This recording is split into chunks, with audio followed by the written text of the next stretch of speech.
Всем привет! Вы на канале Info, и сегодня мы вам расскажем и покажем, как добавить звук в мобильном приложении Adobe Premiere.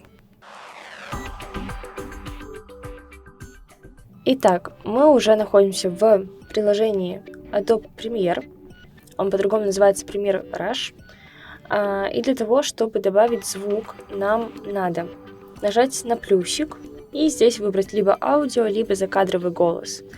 Аудио, если мы выбираем, то здесь у нас предложены варианты звуковых дорожек, эффектов и циклов музыки.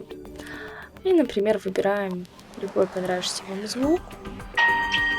И видим, что у нас звук добавлен. На этом все. Теперь вы знаете, как добавлять звук в приложении Adobe Premiere. С вами были Info, и до новых встреч!